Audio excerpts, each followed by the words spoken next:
So I'm gonna 45 degree it right here. You can see that. So I got to trim a little bit of the existing bed. I'll box this all in underneath. It's gonna give me some nice storage out of the way. And my hallway is still big enough. Of course, now I got to get rid of these latches, towel bar, because now they're kind of sort of in the way. It's very hot in here today. It's like 100 degrees out. It's probably about 89, 90 inside. Not bad in front of the fan, but it's hot. So anyway, I understand living in this camper is all about a compromise. You know, your comfort for your freedom and minimal expense, if that makes any sense. So the bed was just unacceptable. I spend most of my time asleep in here. You know, it's 8 hours every night. So I want some good bed. You can get an idea of how small it was. It's the same size as a couch. And I figured I slept on a couch. They're comfortable. Yeah, it's good for a couple of nights, but not forever. You know, I'm just trying to widen it up. So I think the new width is going to be 32 inches, and it's a 4-inch memory foam that you can trim. Oh, yesterday we took out the pickle. She did great.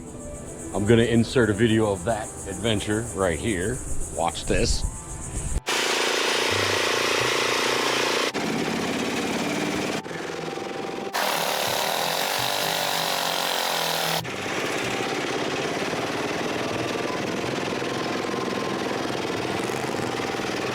In case you're wondering, twin sheets do work.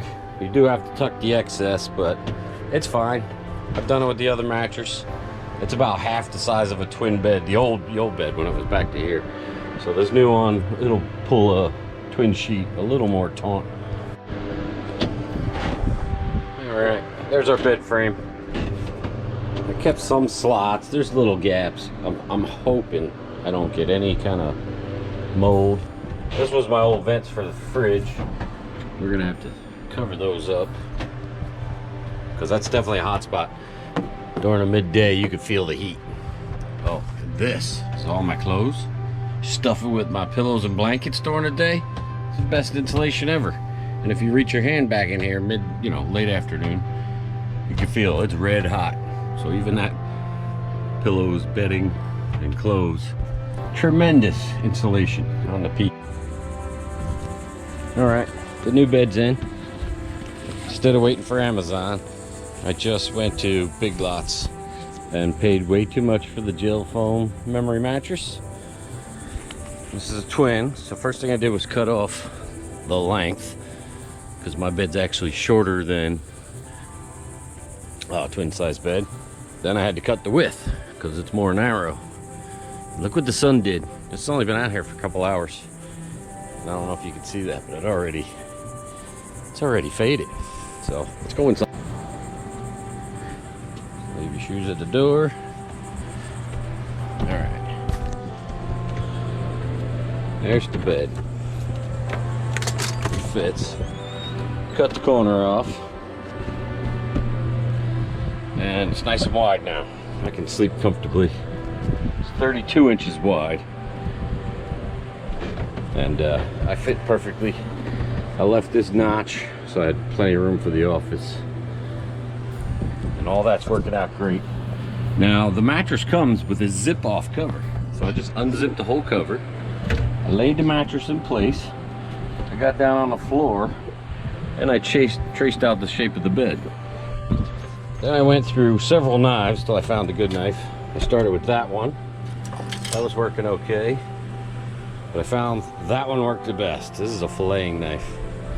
And just make repeated passes and keep opening up the foam as you cut. And so that worked good. This started out great, but once you get in a few inches, then it started snagging and pulling. And this is of course, big old buck hunting knife. Very sharp though. So that worked great for the start, and worked great for marking lines. When I went underneath, I marked it, and this kept a nice straight edge too. So Then I just zipped the cover back on. I tucked the excess.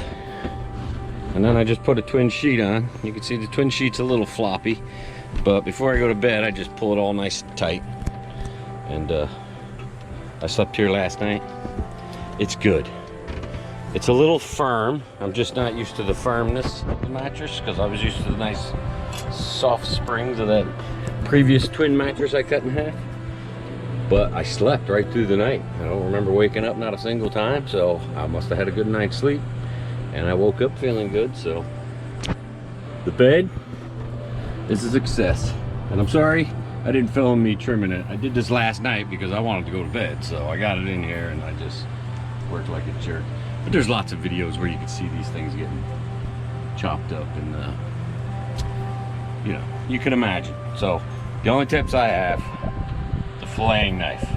What's the trick? And this filleting knife is incredibly sharp, but what's more importantly is it's very thin, so it didn't get snagged up on the foam as you pulled.